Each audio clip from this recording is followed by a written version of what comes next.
Welcome. Thanks for joining today's webinar. I'm Ryan Evans, Communication Specialist with the Center for Agricultural Profitability here at the University of Nebraska-Lincoln. And we operate these webinars most Thursdays right at this time during the noon central hour.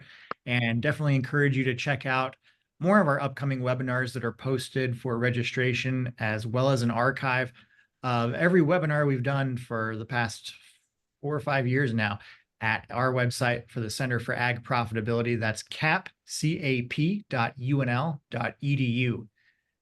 And as cattle markets have reached new highs, some producers are considering increasing pounds sold to add more value to their operations.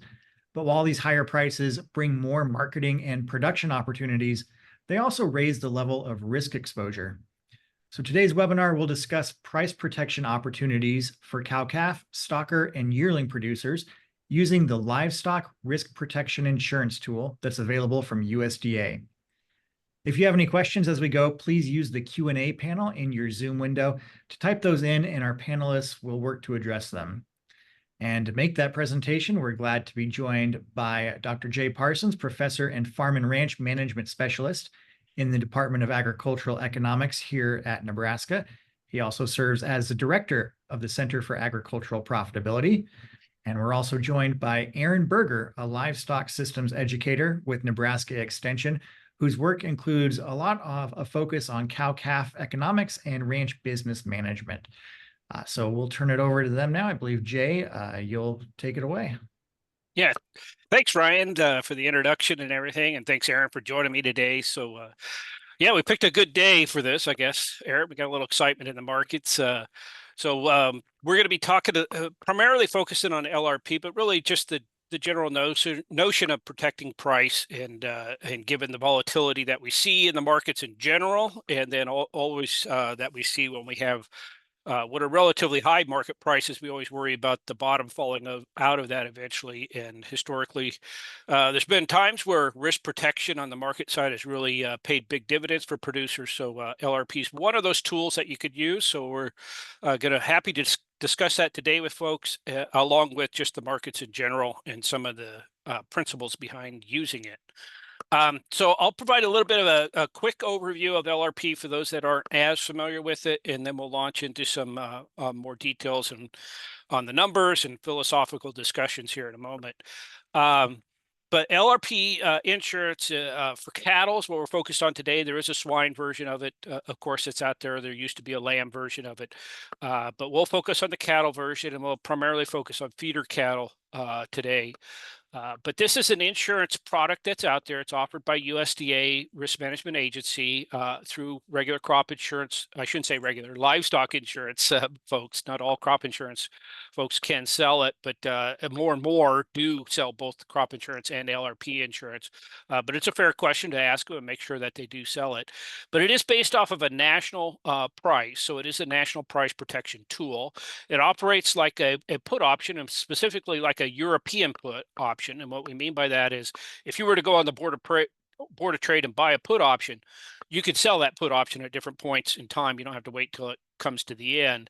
A European put is one that you just wait till it comes to the end. And that's the way this insurance works. But philosophically, it's like a put option in that it protects you from that downside risk at a premium, but lets you participate in the upside side of it. So it is offered in different weeks, anywhere. The shortest term is 13 weeks, which is about 3 months, all the way out to a 52-week or 1 year time frame. Not all the time are all those weeks offered, although a lot more than it used to be, and we'll talk about that when we discuss some of the changes. But if you go on and look at all the offers that are out there, there's several different time frames to choose from, and several different coverage levels. The producer is still subject to basis risk. We're talking a lot more about that here in the next few slides, so I'll come back to that. And just as a note, you don't have to worry about being in one county or one state that doesn't have it. It's in all counties across all states in the U.S. The primary classes of cattle are feeder cattle or fed cattle. Feeder cattle, which is what we'll focus on today, comes in weight class 1 or weight class 2, and that break point is at 600 pounds. So below 600 pounds, feeder cattle weight 1, steers and heifers are separately priced. Weight 2 is the 600 to 900 pound range, which matches up pretty well with the feeder cattle contract that this is actually based off of on the Board of Trade. And then anything above 900 pounds goes into the fed cattle category. So that's just a quick overview on what's out there. It is based on that, the feeder cattle piece of it is based on that CME feeder cattle index. Now, if you're familiar with that, you're talking the 700 to 900 pound steers, basically. So when the first thing to get across on the basis is it's a difference between two numbers. So there's lots of bases to talk about when it comes to LRP, because there's a basis between what you see on LRP and what you actually see on the CME feeder cattle index, as well as the basis we're used to talking about, which is the difference between the feeder cattle index and what you see in your local markets. But we'll hammer that here as we go through. But in terms of the feeder cattle insurance, this is the way those numbers work. If you're looking at weight 1, less than 600 pounds, you got feeder cattle weight 1, feeder cattle weight 1 steers, and feeder cattle weight 1 heifers. Okay. And then you have the unborn steers and heifers category, which is one of the most recent changes. And that assumes a 50-50 mix between steers and heifers. So it's basically just an average of those two items above there in terms of the steers and heifer price. So I'll get back to this right-hand side here in a moment, because it's easier to understand when we look at feeder cattle weight 2. And for steers, remember, the CME index is 700 to 900 pound steers. So for steers, that's based directly right off of that CME index. So if you look at that, that matches pretty darn close, within a few pennies of what the price being offered on the LRP insurance and what you see for the feeder cattle index. The discounts and bonuses are 10%, basically moving away from that. So in this heavier weight class, if you go from steers to heifers, they just take the CME index and subtract 10% of that price. So you know what the basis is. It's fixed based off of that 10% value. If you move down to the lighter weight, they take that CME index and add 10%. And then when you discount back to heifers, you're right back at the CME index. So most of the examples I show basically the one that matches this. So I assume steers weight 2 and heifers weight 1, but understand there's just this 10% adjustment. And then if you move to the unborn category, because it's the average, that's just the CME index plus 5%. So just keep that in mind, that there are those movements. So when you see those price differences, you can actually calculate those. It's not a mystery and it's not hard to do, and see where those come from. Okay, so just on where this fits on the spectrum, and I'm going to let Aaron talk about this a little more detail here in a moment, but these are marketing contracts. So in the risk management thought process, this is transferring risk out to somebody else. In the case of LRP insurance, you're transferring out to an insurance company by buying insurance, just like you transfer the risk of your roof damage from a hailstorm out to your homeowner's insurance when you have that type of coverage. And of course, you do that by paying a premium. It fits in the category of a future contract options contract. I already mentioned it's most like an options contract, but all of these tools are based off of that CME price. Okay, so when people talk about working with the broker with futures or options contracts, and you talk about doing an LRP insurance contract, you're in the same category in terms of what you're actually protecting there, and that is that national price movement. Local price, what we experience when we sell to the auction barn or maybe a buyer that comes to your farm or ranch, that's your local cash piece, right? That's tougher to protect. These other tools, they are looking at the national price. You can have a different price happening in your local markets based off of that, and those are what we connect with this basis here. Okay, and so the futures price plus the basis equals the local cash price is the formula we generally tell people. You can look at that and say my local cash price minus the futures price gives me the basis. Most parts of the country, that results in a negative basis. So the cash price falls slightly below the futures price. In Nebraska, though, we're especially on the wheat and calf side of it, especially with steers, we have a very positive basis, and that's one of the things that people are talking about right now. Is our local cash prices are quite a bit above the CME prices. That's normally the case, but they're probably 1.5 times what we normally see in that difference. But the point is that when you go and use one of these tools, you're just talking about this piece of that. You still have this basis or this difference here to think about. How do you protect those? Well, you go all the way to a cash contract. That'd be like if Aaron wanted to buy my cattle in 2 months and we settle on a price today. then I got everything figured out. I know my cash price. He's made an offer based off of what he sees the future to be and what he wants to pay for a basis off of that. I've said it's good, and we're solid. We're locked. The other part of it is you could enter into a basis contract. So Aaron and I could say, well, Aaron, you know, I don't know. I think market's going to go up. I'm not real sure. And Aaron just says, well, I'll pay you $30 above whatever the CME futures contract is. Okay, well, in that case, we've agreed on the basis, and we'll let the futures price float around. And then it's up to me if I want to go protect that or not. So those are some of the different things to think of when you think of these marketing contracts, what they're actually protecting or not protecting. And if you don't protect at all, short of us just settling on a price and say, I'll see you in 2 months, and you're going to write a check and you're going to get the cattle, you're subject to some variability there. And so that's where these tools come into play. So one comment on LRP that's really happened, there's been a lot of changes to that in the last 4 or 5 years. And the big one that everybody's been talking about is the subsidy levels. LRP came onto the market in 2003. For 15 years, they didn't change the subsidy level at all. It set at a 13% subsidy, no matter what level of coverage you had. In 2018, they bumped it up to a minimum of 20 up to 35% subsidy. So the government's paying that much of your premium for you. And then it's bumped up twice since then. And so the current one is this right-hand column here, where you get at least a 35% subsidy and up to a 55% subsidy, although we don't often see these lower coverage prices available. So most people are getting up here at this 35, 40% subsidy. And then beginning farmers get another 10%. So you're getting up to close to half of your premium being paid for you. And of course, when somebody pays part of your premium for you, that lowers your costs and picks up the appeal of using it. So LRP has been used a lot more, and I'll show you some numbers on that in a moment. But in the spirit of what's going on right now and some of the interest with the uptick in the markets, I'm going to turn it over to Aaron for a little bit here to talk about our market conditions today and what we're seeing and some of these different tools that are available. Thanks, Jay. So one of the things to be aware of is that whenever you have market volatility, it's going to increase the price of put options. And the reason is because if you think about that, if there's greater risk to me in insuring someone's car or their house, the cost of the premium is going to go up. And the same thing is happening now with the market volatility that we're seeing with feeder cattle, with fed cattle. When the market moves a lot and moves drastically, those who are basically selling you the insurance or providing that are going to need to charge more to cover their potential loss.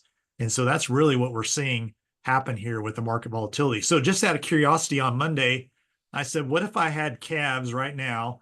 And let's say I've got grain in the bin, or I'm going to put up some corn silage, and I want to keep those calves, background them, grow them through the winter, and then market them as a heavy feeder late March, 1st of April. So I just looked at what could you do for an LRP for 850-pound steer. This was back on Monday. It's changed quite a bit in the last 3 days, but just looking at that, we could have basically bought a at-the-money insurance at $250, $275 after the subsidy, which would have been 35%. It still would have cost you as the producer about $8.33 per hundred. Well, if we're thinking about a 850-pound steer, you would have need to spend a little over $70 to buy the insurance to lock in that 252. Of course, if we want to think about then what's the actual floor price I've set, if I take off the cost of the insurance, then we get back to that effective floor price of $244 per hundred.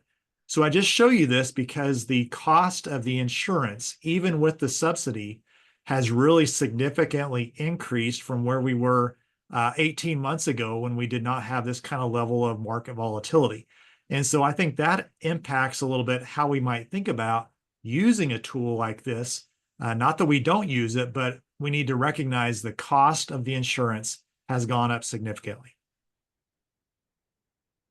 So one of the things that comes to mind for me then is, one of the other options, if you're looking at a price and you're thinking about risk management, could I just go ahead and forward contract those cattle? So that would have been an option on Monday. You could have done that. And then the question becomes, well, if I forward contract and the market goes up, how much do I give up? And so the thing that jumped out to me is on Monday, if I'd have forward contracted the cattle, I could have locked them in at 252.75. If I'd have bought an LRP, in effect, what would have happened is the market would have had to go to 261 before I would have been better off than just locking in the price. So if that makes sense, what you're basically saying is I could have locked in 252.75, or I could have bought an LRP. Well, I buy an LRP thinking the market might go up, and if the market might go up, I might get to participate in that. That's why I set a floor price. But basically what we're saying here is the market would have had to go beyond 261 before you would have been better off buying the LRP than just forward contracting the cattle with a futures contract.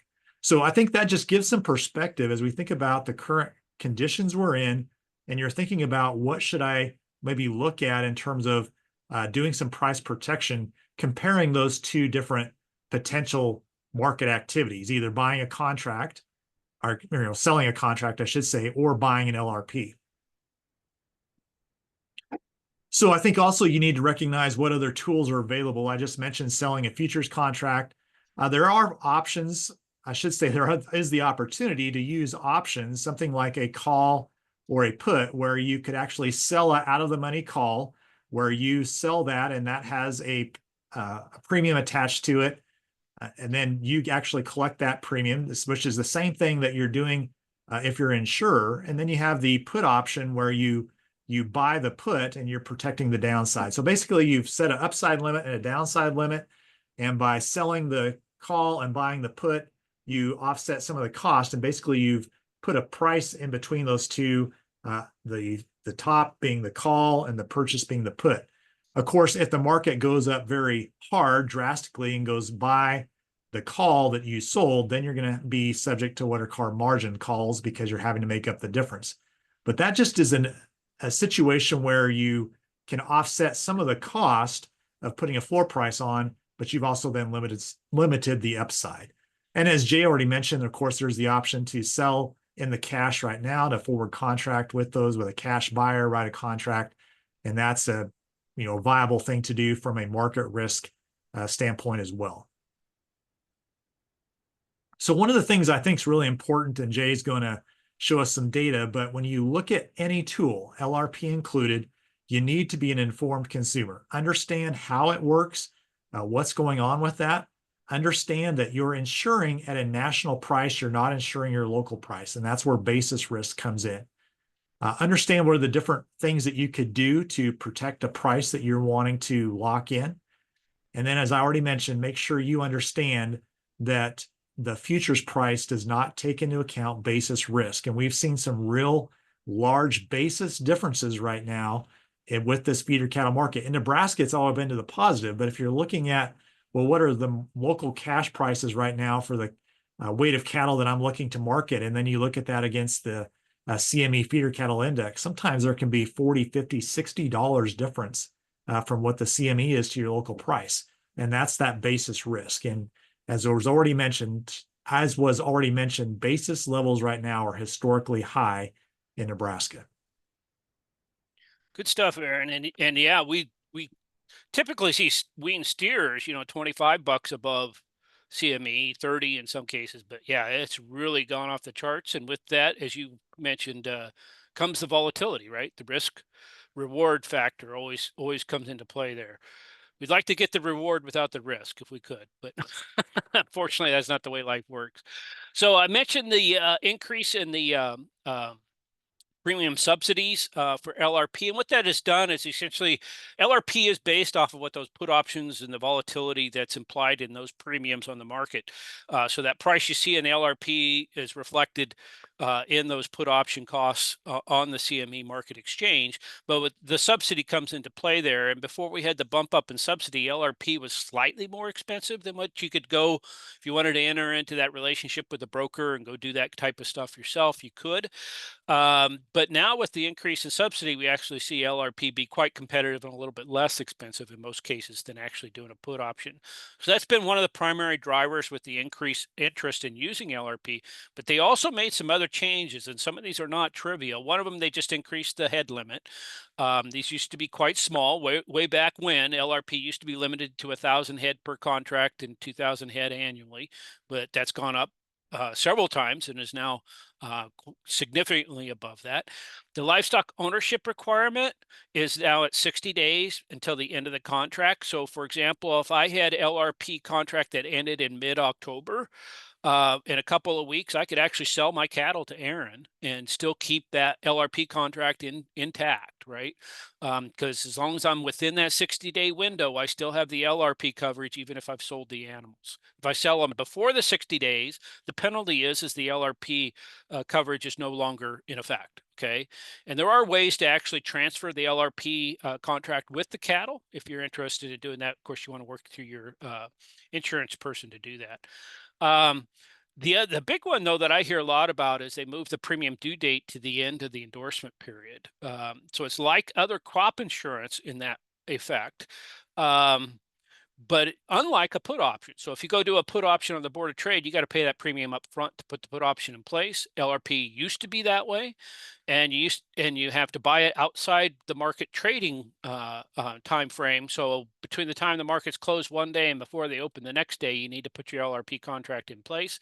And in the old days, you had to pay the premium as part of that.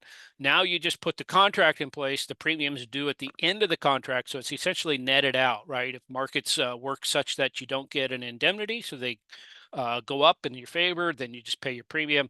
If they go down, then they'll net it out. They'll take your premium out of whatever indemnity they owe you. So those are the big ones that changed, but that third one really changed a lot for producers because it's like an interest-free loan on that premium for the period of the contract, and that's not trivial these days. I already mentioned they expanded to all 50 states. They also changed the requirements when they can actually offer a contract. It was fairly common before these changes to only see it, say, the 13 and 17-week contract out there, maybe a 21-week, and now you see a lot of them at a lot of different price levels. So that's very noticeable to us that have been looking at these numbers for years. Maybe not so noticeable to you, other than you look at it and say, hey, these are a lot of things to choose from. I mentioned they added the unborn calves category. They also took a cap away that limited how much they could sell. So we've seen a big uptick in the use of LRP. These are just the numbers for Nebraska since 2013. In 2024, I have an asterisk on here. They're not included in these averages because we're still seeing those contracts being settled and so on. So it'll be a while before that producer loss ratio and all the indemnities are figured out on that. But we can see in Nebraska, if you do an LRP policy sold, that's just taking an application out. And I need to mention that if you haven't done LRP before and are not working with somebody, the first step is to find an insurance person who can sell it to you and to fill out an application. That's not an obligation to buy LRP, but you have to have that in place before you could buy LRP. So that's what you see in this first column. You can see that actually, a large majority of those people don't actually buy the product, but they got the application in place to buy it if they need it. But we've seen a big uptick in the last few years with people actually using LRP. Up until these changes started, we didn't see more than 200 contracts in the entire state. This is just a feeder cattle piece. And now we're seeing 1,700 already in 2024. So it's really made a big difference. You see that reflected here in the number of heads, 632,000 head insured so far, the 2024 year. Of course, liabilities and everything else goes up. But this is where the subsidy comes into play. So total premiums are part of this column right here, 5.2 million. But we see the subsidy takes place and then the producer's left with a smaller piece of that. And so bottom line is I always look at the producer loss ratio. Actuarially, they are looking at this loss ratio here because the subsidy is just part of the budgeting process. And they want to try to get this right around 1. And you can see it bounces around quite a bit. Sometimes it's 1.89 and sometimes it's really low, like it was back here in 2014 when you had the big price spike. But I always look at the producer loss ratio. And right now, we're looking at 0.79 over this 10-year span. But you can see you're not buying it necessarily to make money on it, but you want protection in those years where prices go down like they did in 15 and 16. after we had our last run up in cattle prices. But there was also a big payout in 2019. We had price expectations not match up very well. And a pretty big payout in 2022. So see, how is the producer price ratio calculated? Right here, this last column, I assume you're talking about on that. So the producer price ratio is simply the net premium if you go through. So you have a total premium, you take out the subsidy, you get the producer premium attached to that, and you're going to divide that into the actual indemnities. Okay, so in this case, it's this indemnity column divided by this producer premium column gives us the producer loss ratio. So that's basically the net payout to producers in Nebraska, if you will. Anything above 1 means more was paid out than taken in. And anything below 1 means more was paid in than taken out. Good question. And then I put some stats down here just in case you're curious on what we've seen in the state, but about half of the policies get indemnified. Only about 20% historically have people actually been taking the contracts out. But, you know, with this uptick in use, you also see an uptick in actual people taking the contract out beyond just filling out the application. Still a majority, you know, if you look at the average head insured, it's still relatively small. This was initially designed for smaller producers that are out there trading regularly on the Board of Trade. Average premium per head right around $40 a head in the feeder cattle world. Of course, as Aaron already mentioned, a little bit more than that right now with these higher prices. Of course, that's your premium rates times the value you insure, so that can go up quite a bit. Okay, so just those that you'd rather look at things graphically, this is a graphical representation. This is looking at national numbers. So if you look at this, the solid line, that's national sales of LRP. We bounced around 100,000, or actually not even that. This is right at 1 million head here, this first line here. So 100 to 200,000 head nationally. And then when the changes took place, it shot up. Okay, we're up close to 5 million head this year insured with LRP. These bars represent the top states. Texas is currently insuring about 15% of the LRP contract number of head of cattle insured. For feeder cattle in particular are in Texas. Nebraska's next to them at 13%. Nebraska's always been a big player in this. Texas, you see some years here where they didn't insure very much at all. But basically Texas, Nebraska, Oklahoma, I think is at 10%, and then you drop down to South Dakota and Kansas. But those top 5 states have always made up more than half of the actual cattle insured. It gets, you know, they have the cattle, but they're also the ones using the insurance. If you're looking at policies, this insurance people are always interested in how many policies are sold. Switches around a little bit. Texas has larger herds. Oklahoma has larger herds. So we see Iowa and North Dakota sneak into this one with Kansas, Nebraska, and South Dakota. Nebraska's second here on this one also, but again, it's over half of the policies sold are in those top 5 states. So just a quick example, given where we're at in the year. This is a data set I've kept track of since 2005. So yeah, 2005 to this year, some of those numbers you look at, you think of $90 calves, you want to have a chuckle, complain about something, look at that one. But anyway, so I've kept track of this, and this is under the assumption that you take out LRP early August, okay, you know, right around this time of year, and you're going to do a 3-month contract, so it's going to expire in early November. Okay, so the 13-week contract. And so these are November 6th is the target date, and then I move it if it's a weekend to the nearest one that I can get. But anyway, so on average, we see that we have an expected value of $151 a hundredweight. The actual ending value is slightly below that. And we've seen basically that expectation in general has been a little bit higher than how it's turned out. But from year to year, you see the changes aren't always positive, obviously, sometimes or aren't always negative. The last 3 years or 4 years, are interesting enough, we've had good prices. Prices have been moving up, but they haven't been moving up as high as the expectations were back in August. And that's one of the biggest questions I get about LRP, or one of the main points I try to make with producers. We tend to look at LRP when prices go down. It's actually even smarter to look at it when prices are going up, because it's all based off of expectations. So if expectations are high, you look at LRP, you're basically insuring against the possibility that those expectations don't turn out as high as they are projected.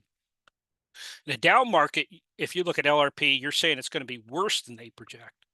So keep that in mind when you look at LRP. It's a tool, no matter which direction. Don't just look at it in down markets.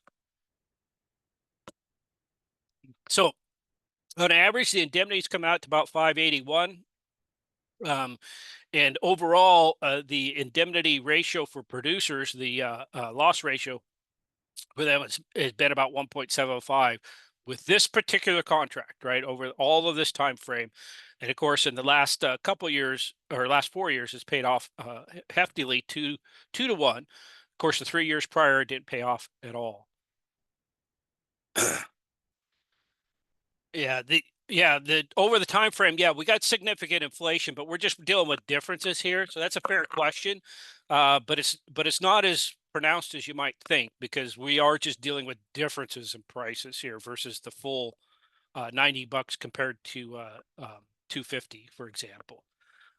So we had a question here on, do the averages over this time frame make sense when we've had significant inflation? So anyway, we are looking at year-to-year volatility, basically, is the way you want to think of this as you go through it. Okay, graphically, I'll just make one point here, and that is it's meant to put a floor on, like Aaron mentioned with the put options. We see that really pretty dramatically from 2006 to 2010, which would be these numbers right here, where we had net change down. Most of those years, you got an indemnity to help counteract some of that. And so it netted out pretty good in terms of the actual loss ratio over here. But that's protecting against this unexpected downturn in the markets here and helping you with the floor. We see that in a couple of other spots here. And then over the last few years, we see it protecting us consistently when expectations aren't quite as good, or actual outcomes aren't quite as good as the expectations. Okay. I think I'll just skip through this really quick, because we're going to talk a little bit more as we go through. But the last one I just showed you was really looking at this wean calf crop. So you're in the summer or whatever the time frame, and you're looking to sell in the fall. There's a lot of other linked decisions to go with that in terms of if you're thinking of actually retaining calves and when you may actually sell them. So always keep that in mind. That's going to depend upon the feed sources you have, what you think's going on in the marketplace, your financial situation, etc. But always look at that end date and the possibility of actually keeping the calves longer. You do not have to sell the calves at the end of the LRP contract. You can do an LRP contract right now for November, decide in November, I want to keep the calves and put some weight on them and sell them in March or whatever. And you could do another LRP contract. Once the first one is expired, you can go right back into the LRP marketplace and reinsure those calves. So keep that in mind, that there's a lot of different possibilities there. Just some quick numbers from, if you were looking at October 15th and keeping till March 15th, and you look at the price differences, what's happened with that? I went back from 1990 to 2023. Basically about 60% of the time, price expectations for March were higher in October, okay, than they actually turned out to be.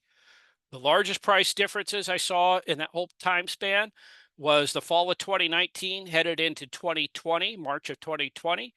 The expectations back in October were pretty strong, but you ended up with a $32 drop. So in other words, when March rolled around, you were $32 below what the expectation was back in October.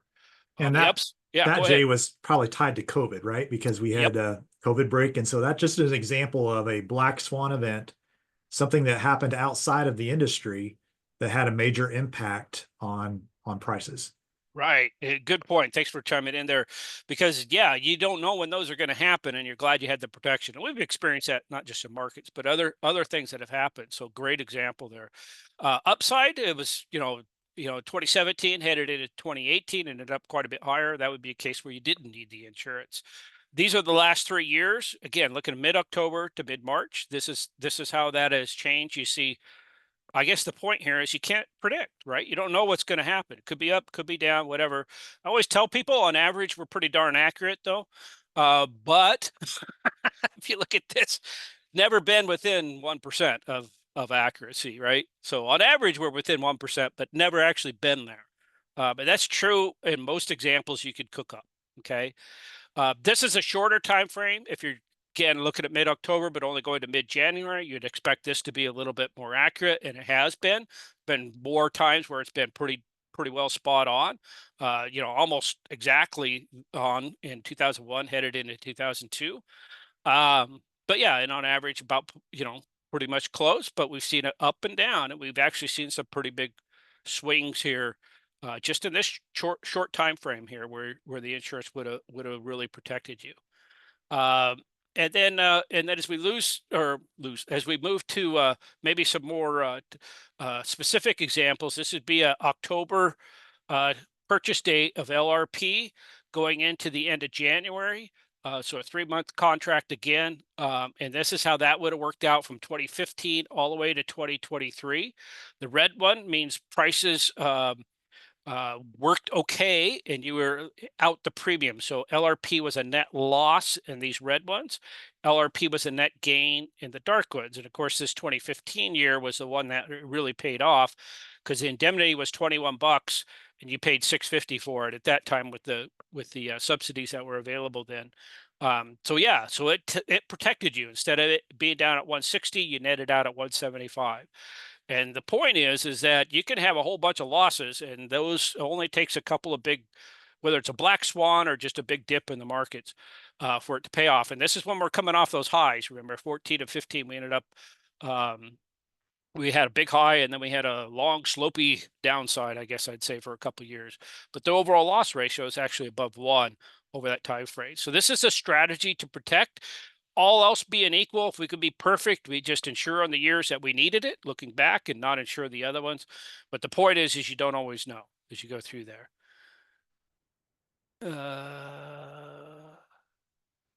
Let's see, we have another question. Excluding black swan type events, it sounds the longer contracts are generally better because we estimate prices 60% of the time. Is that fair? One of the things is to look at is the longer out you go, if I'm interpreting this correctly, if you look out further in time, there's less exact science, there's more volatility in how that actually turns out. So when you look out further in time, the premium goes up and the actual expectations are less accurate to reflect those things go hand in hand together. So I wouldn't necessarily say that, but there are definitely times, especially going from the end of the year to the beginning of the next year, where a lot of times markets consistently push upward a little bit, but it's not a lot, right? It's not a lot in it, but it does, in fairness to the question, it does make sense to make it more of a strategic part of your plan, is what I would argue. So in the long run, if it works that well, and you're also protected against black swans, that's like a two pluses, right? But in general, you got to look at those a little bit more closely. But yeah, when you go from the end of the year to the beginning of the year, we do oftentimes see markets move in a positive direction over time. If you look at a big time span, like 10 years. Okay, let's see. So I think I wanted Aaron to pipe in and talk a little bit more about this retained calf ownership because you deal with it firsthand. Yeah, so I think as we look at even where we're at right now, it looked like cow-calf enterprises were going to be pretty profitable. And so one of the things that people are sometimes tempted to do is say, well, let's go ahead and I've got feed on hand this year. I've got extra hay. Let's go ahead and grow those calves. And so one of the things you need to think about is what is the value of that calf today? If I sold that calf, that value generated is coming out of the cow-calf enterprise. Because if you want to identify where are we making money with this calf, is it with the calf that had value coming out of the cow-calf enterprise, or was it from actually growing that calf and backgrounding them? So one of the things I encourage people to do is think about what's the value of that calf, again, from the cow-calf enterprise, and then are you actually adding value to yourself by retaining ownership, growing them through the winter, or maybe taking them all the way to the summer as a yearling. That's where you have to look at what are the resources I have available, things like overhead cost, my labor, my equipment. Am I able to keep those calves and spread some of those fixed costs over more head days by keeping those calves So those are things you have to think about with your own system. But, one of the things to look at is if you haven't sold those calves the day you chose not to sell them, this is a little bit facetious for some, but you in fact bought them. The decision not to sell the calf this fall is the same as buying that calf because you did not take them and turn them into cash. And so just recognize that as you think about retaining ownership, whether you do that on your place or maybe you put them in a commercial yard, what is happening with that, and recognize the value you are giving up by not turning it into cash. And then the other thing I think is just recognizing, there's times when we can go in and protect a profit. We can use something like LRP, or we can sell a contract, or we could go and sell do a cash deal where we've locked in a profit. And then how much are you willing to spend with risk management to protect a profit? And knowing your cost of production, knowing the value of the cattle you have, gives you power then to make a decision on what you may want to do there. So one of the things I think about as we think about this opportunity to do something with retaining ownership, growing these cattle, is really it's a risk reward relationship. Is, what do I expect to get for retaining ownership of those cattle longer? And then how does that fit with my total system? From a stocker type situation right now, the value of cattle, meaning what I have to go out and pay for those cattle, and also interest rates is much higher than it was 3 years ago. So we are buying cattle at a higher price. And then also if I'm borrowing money, the interest on that's higher as well. And so those things I think also impact as we think about using something like risk management. We have a lot more money out there. We have a lot more interest being paid. And we want to think about, can I cover my first costs? Meaning I bought the cattle, I've got an interest payment to make. I've also got direct cost involved with ownership of those cattle. How do I make sure I protect myself when I have this kind of capital outlay in place? So we've got more money invested. We've got a greater risk, I guess, in terms of loss, a total dollar loss when we have more money out there. So I think that's something to think about in the environment we're in. Yeah, and just to follow up with that, this is an example from some data here at University of Nebraska. Terry Kloffenstein was a major part of this project where they were looking at basically wean calves in the fall being retained. And so to Aaron's point, this decision right here to retain, to say, yes, I'm going to feed and grow those, is essentially a decision to buy these cattle. And so in this particular example, we looked at it, and this is over a period of years where we had an average October price on those cattle at 170 a hundredweight. So that's the investment that you're making to retain those. And in their case, they had two different diets through the winter. One was a slow growth diet, and one was a faster growth diet, 0.8 pounds a day, average daily gain versus 2. Of course, this fast one was more per head, but if you look at a cost per pound of gain or hundredweight, as I have it here, it was less expensive. But those animals ended up at a heavier weight on it. And then if you looked at how profitable that was, if we looked at the average prices in February, it turned out that this slow growth diet, you're not gaining very quickly, was not very profitable most of the time, and actually ended up with an average loss. The heavier animals, right, you poured more groceries to them, performed a little better, produced more. They still were not profitable all the time. About half the time they were profitable, half the time not. On average, you were good at $45 a head over 18 years of data that we looked at. But still, there was a chance to lose a significant amount per head on them, just looking at that time frame from October to February. The interesting thing in this project is they actually put them out on grass. They had a little feeding period there in February until the grass was ready that they each had consistently, and then they put them out on grass and looked at them at the ending values. And of course, those that were on the slow growth diet had some compensatory gain and caught up a little bit, but still ended up a little bit lighter weight in July than the ones that were heavier here, a little over 1,000 pounds in July, that were pushed a little harder through the winter.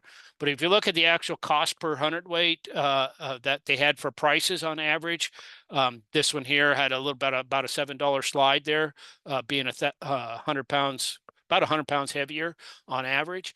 And then when we looked at the profitability, they're both profitable about 16 out of 18 years. The average profit's actually slightly higher up here at 128 because you had a little bit less input with them over time.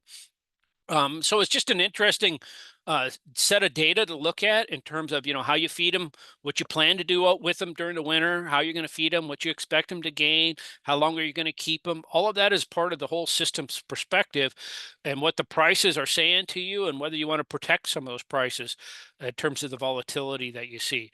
Because if you don't protect price, you're going to lose about $200 a head on those years where you don't make money, right? It's actually fairly significant on that. And of course, for some people, that can cause problems for years to come in terms of how your finances are set up.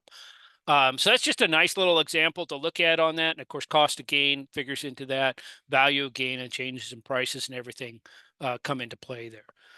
So we've had one more question come in. And again, please add questions as we go through.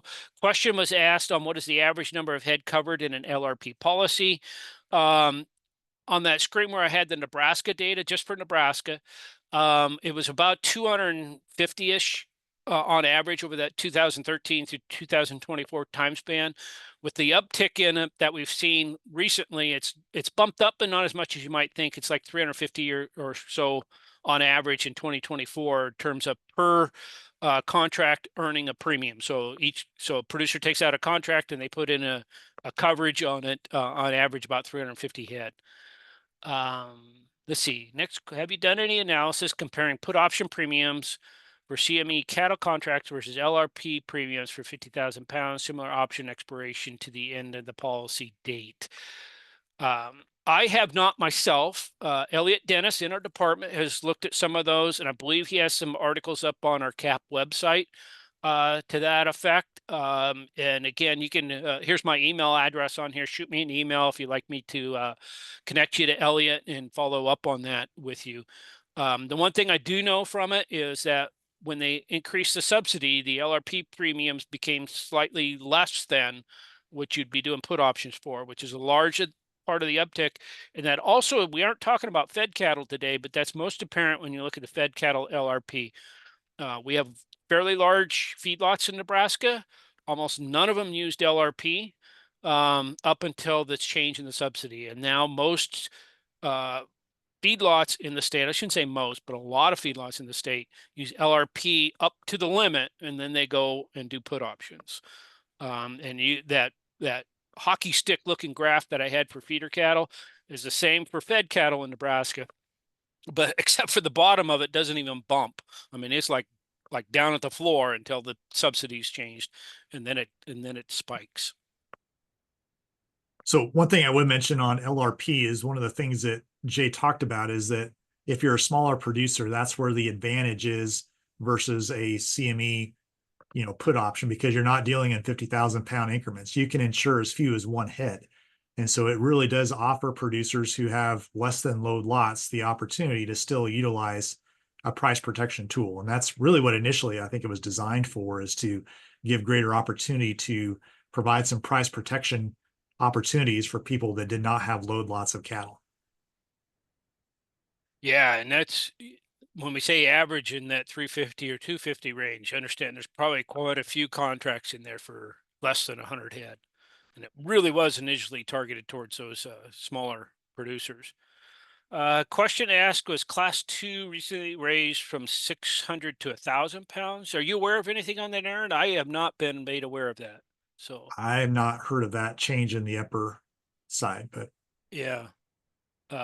So not that I'm aware of, but I will double check on that because they do make changes sometimes, and I first hear about them when I'm making a presentation and somebody tells me something's wrong. And as I tell my students, thank you for pointing it out. It's wrong. Okay, what else do we have here? Okay, yep. Somebody verified that. It is up to $9.99, not over 1,000. Okay. If contracting calves, there wouldn't be a reason to use LRP after they've been sold.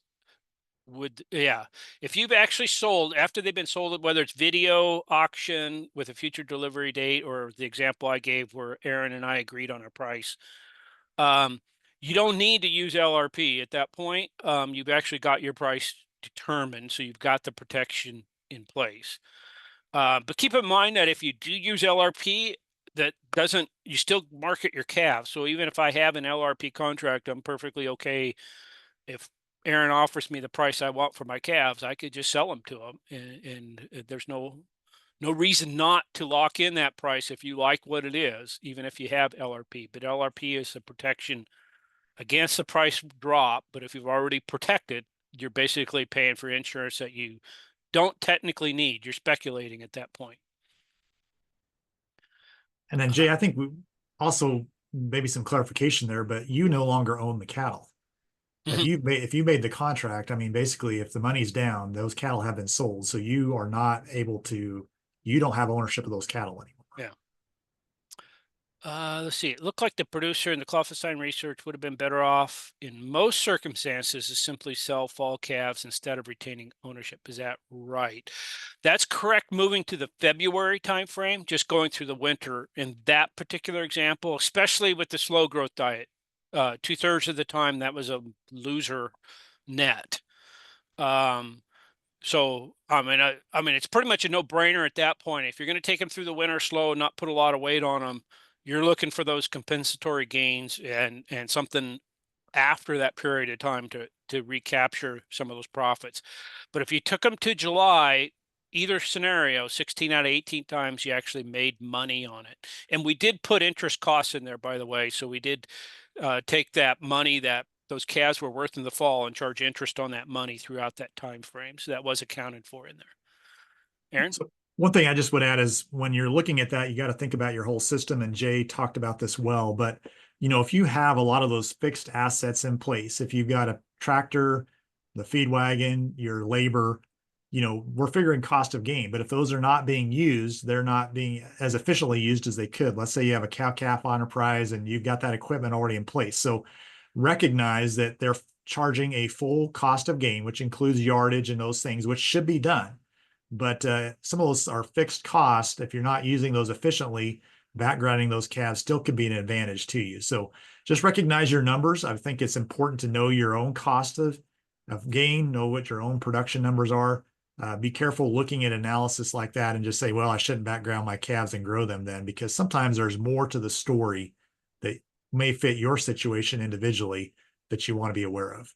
Yeah, thanks for pointing that out, Aaron, because always any university research, right? When we start putting economics to it, we're looking at market prices, and your own situation could be quite a bit different. So, for example, if we put the market price of hay in there, which we did, we're assuming you're buying hay at current market prices. You may have that hay on your place and not a lot of options to go with it that aren't far away. So you're looking at a situation where you're actually not going to be paying market price for hay. And if you even look at what your hay is valued at on your place, right, it's not market price because the transportation costs and actually get it to where you need to go to get a decent price for it. So all of those take into account there. And the yardage thing is a big one. And labor is even bigger because a lot of people, a lot of crop producers at least, have cattle because they have some downtime in the winter. So they may winter their cattle, they may do different things where their opportunity costs on their labor isn't full value, right, of their time. So keep that in mind that we charge full labor costs on there. We charge full yardage costs. So a pen on your place that's not being used is, it's still sitting there. It's a fixed cost for you. Let's see. Did we have another question pop in? I don't know if we did or not. Yeah, we did, Jay. I don't know if you see it there. So the question is, if calves are sold on a video and price but not delivered until later, you still have possession is the 60-day time frame from the sale date of the video or the delivery date? I think it's the date of the transaction is my understanding. Aaron, I haven't dealt much with the video question myself. Yeah, that's what I would understand is that, I mean, the day those calves were sold, it would be 60 days prior to that, because basically you've entered into a contract then the day those cattle are sold and you're just delaying delivery. Yeah. So definitely check with your, yeah, looks like it is direct arguments with RMA. So check with your insurance agent. Make sure you're on the up and up on that. I don't want to delve into some of the arguments that are happening with that, but on all these things, if you have a question, your livestock insurance agent should be able to help you answer those questions, either off the top of their head or by consulting with RMA on them with that detail. So good comments. Other questions that anybody may have? If you have anything else come in here. Aaron, I really appreciate you joining me. I think when times are good, when prices are high, we actually are, I guess, I at least feel very gratified when people are asking questions about markets. Because a lot of times in the years past, we got those questions when markets were not good and there wasn't much you could do because you were protecting a loss essentially, and there wasn't much further it could go down. So it's really gratifying to me at this point that we're having people pop in with questions, and I'm sure you appreciate it too. Yeah, and I think one of the things I would just encourage is that this is part of a complete marketing plan. So it's really sitting down, thinking about how and why, what you're doing with your marketing, and the risk management piece is a part of that to do that effectively, and then being able to understand the tools and how you can use them is really the goal. Very good. So I don't see any other questions coming in. So thank everybody for joining us. I'm going to turn it over to Ryan for some closing comments. And I see you put a message out about the survey. And go ahead, Ryan. Yeah, thanks, Jay. Thank you, Aaron, for a great presentation. And thanks, everybody, for joining us today on another Center for Ag Profitability webinar. I put in the chat there. There is a link to our webinar archive on the Center for Ag Profitability's website. You can find this recording and many, many others there. This one should be up in the next day or so. And of course, do explore our website for many other resources related to agricultural business management. And as you close out today, you'll see a short survey, very short survey. If you could please just take a moment to complete that. It really helps us to get your feedback to inform future webinars that we do here with the Center for Ag Profitability. So with that, thank you again for joining us. And thanks again to Jay and Aaron. I hope everybody has a great Thursday afternoon.